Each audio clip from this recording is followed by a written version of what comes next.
नमस्कार। आप सबने अपने बचपने में प्लास्टिक के सांपों को जरूर देखा होगा। अक्सर इनका प्रयोग छोटे बच्चों को डराने के लिए किया जाता था। आज मध्य प्रदेश की विधानसभा के बाहर भी प्लास्टिक के सांप नजर आए, जो विपक्ष के विधायकों के हाथ में थे। हालांकि इनका उपयोग किसी को डराने के लिए नहीं था, बल्कि अपने मुद्दों को दिखाने के लिए था, हाईलाइट करने के लिए था। वहीं कुछ विधायकों के हाथ में गेहूं की सूखी बालियां भी नजर आई, जो अक्सर किसानों के हाथ में नजर आती हैं। इसके साथ साथ विपक्ष के विधायकों द्वारा वॉकआउट के बाद यह भी कहा गया कि मध्य प्रदेश में राष्ट्रपति शासन लगा देना चाहिए। इसके साथ साथ विपक्ष ने वॉकआउट भी किया। तो आखिर मध्य प्रदेश की विधानसभा, जहां इस समय बजट सत्र चल रहा है, माननीय राज्यपाल के अभिभाषण पर परिचर्चा चल रही है, तो आज कई अलग अलग दृश्य देखने को मिले, कुछ प्रमुख मुद्दे भी उठाए गए, विपक्ष का वॉकआउट भी हुआ, राष्ट्रपति शासन लगाने की भी बात हुई। तो आखिर मध्य प्रदेश की विधानसभा में बजट सत्र के दूसरे दिन क्या क्या हुआ, खबरिया में हम आज आपको बताएंगे। नमस्कार, आप सब खबरिया न्यूज देखना चालू कर चुके हैं। मैं हूं नीरज शुक्ला। मध्य प्रदेश की विधानसभा, जहां आज बजट सत्र का दूसरा दिन था, राज्यपाल के अभिभाषण पर परिचर्चा होनी। शुरुआत जब हुई तो कांग्रेस ने विरोध का नया तरीका अपनाया। कांग्रेस के नेता प्रतिपक्ष उमंग सिंघार सहित तमाम विधायकों ने अपने हाथ में प्लास्टिक का सांप लेकर इस तरीके का विरोध जताया कि भारतीय जनता पार्टी की सरकार युवाओं की नौकरियों में कुंडलियां, जैसे सांप कुंडली मारकर बैठ जाता वैसे बैठ गई है, जिससे युवाओं को नौकरियां नहीं मिल पा रही हैं और युवा परेशान है। कांग्रेस से कुछ विधायकों ने हाथ में गेहूं की सूखी बालियां लेकर विधानसभा के अंदर प्रवेश करने का प्रयास किया, जब मार्शल से उनकी कहासुनी भी हो गई। उनका कहना था कि भारतीय जनता पार्टी की सरकार न समय पर खाद उपलब्ध करा पाती है, न पानी और न बिजली, जिसके कारण किसानों की फसलें बर्बाद हो रही हैं और किसानों का यह दर्द दिखाने के लिए वह सूखी बालियां विधानसभा के अंदर ले जाना चाहते हैं। इस दौरान अंत अंत में विपक्ष का वॉकआउट भी हुआ और वॉकआउट का मुद्दा यह था कि जब राज्यपाल के अभिभाषण पर परिचर्चा विधानसभा के अंदर हो रही है, तो सभी विभागों के प्रमुख सचिव वहां मौजूद क्यों नहीं है, और यह मुद्दा स्वयं नेता विपक्ष उमंग सिंघार ने उठाया। हालांकि सदन से सभापति जो बैठे थे, उन्होंने इस पर जवाब भी दिया कि किसी विवाद की जवाबदेही संबंधित मंत्री की होती है, न कि सचिव की। मंत्री उपस्थित है। उमंग सिंघार से के द्वारा कहा गया कि ऐसा नहीं होना चाहिए। वह राष्ट्रपति से गुजारिश करते हैं और कहते हैं राज्यपाल जी से कि जब वह आए तो तमाम सचिव यहाँ आ गए थे, लेकिन जब इस पर राज्यपाल के अभिभाषण पर चर्चा हो रही है, तो इस समय प्रमुख सचिव यहाँ मौजूद होने चाहिए। और यह कहकर विपक्ष वॉक ओवर कर गया, यानी वॉक आउट कर गया विधानसभा से। विधानसभा से बाहर निकलते ही विपक्ष के कुछ नेताओं के बड़े तीखे बयान आए।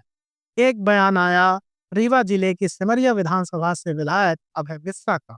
उन्होंने कहा कि मध्य प्रदेश में राष्ट्रपति शासन लगा देना चाहिए, क्योंकि 20 साल से यहाँ कॉपी पेस्ट बजट प्रस्तुत किया जा रहा है और अफसरशाही हावी है। इस तरह के कुछ और भी बयान आए और कुछ बड़े मुद्दों को हवा भी दी गई। अगर हम विपक्ष के विधायकों की बात करें, तो विपक्ष के विधायकों ने लाडली बहना योजना का मुद्दा उठाया।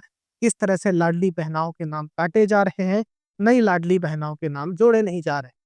साथ ही साथ जो आवास की योजना है, प्रधानमंत्री आवास योजना, उसमें जो शहर में आवास के पैसे मिलते हैं, गांव में कम मिलते हैं, वह बराबर होने चाहिए। कुंदे लाल मार्को ने यह मुद्दा उठाया।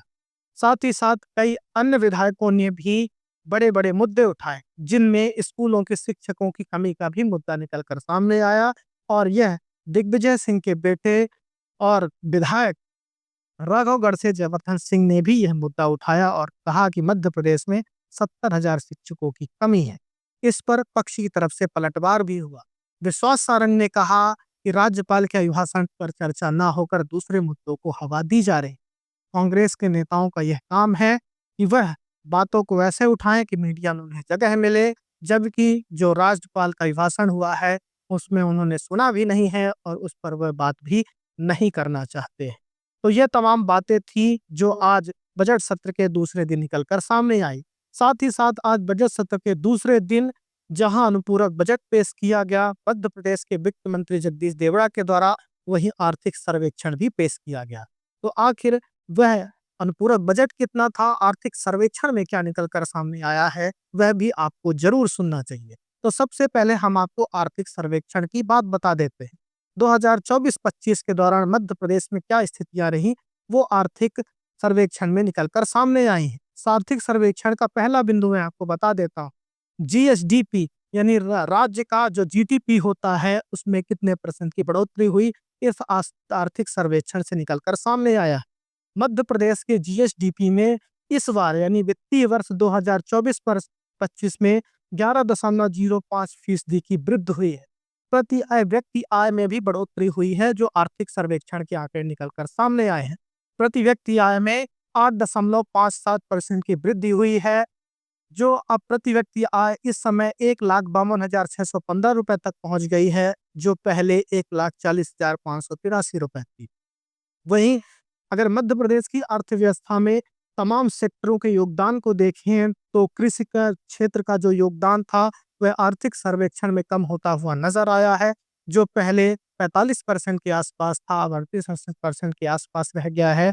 वहीं सर्विस सेक्टर की भागीदारी बढ़ी है, उद्योग क्षेत्र की भागीदारी बढ़ी है, गरीबी कम हुई है। 2011 की अगर हम आंकड़े 11-12 की देखें, तो गरीबी जहां 36.7% थी, वहीं 2024-25 में 16.4% रह गई है। साक्षरता दर में बढ़ोतरी हुई है, जहां 2011 में 69.3% साक्षरता दर थी, वह अब 78.9% पहुंच गई है। चिकित्सा के क्षेत्र में भी प्रगति देखने को मिली है।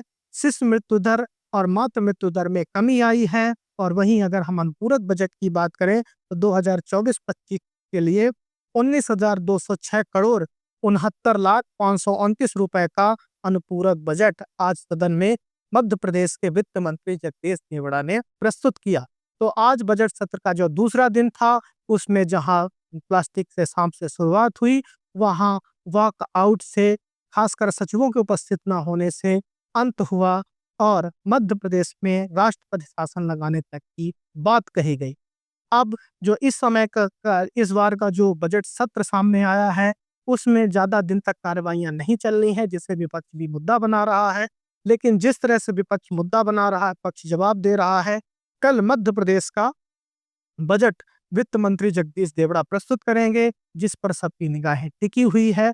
तो ये था आज मध्य प्रदेश की विधानसभा का हाल बजट सत्र के दूसरे दिन का। खबरिया इसी तरह मध्य प्रदेश की विधानसभा से जुड़ी हुई तमाम जानकारियां आपके लिए लाएगा, दिखाएगा।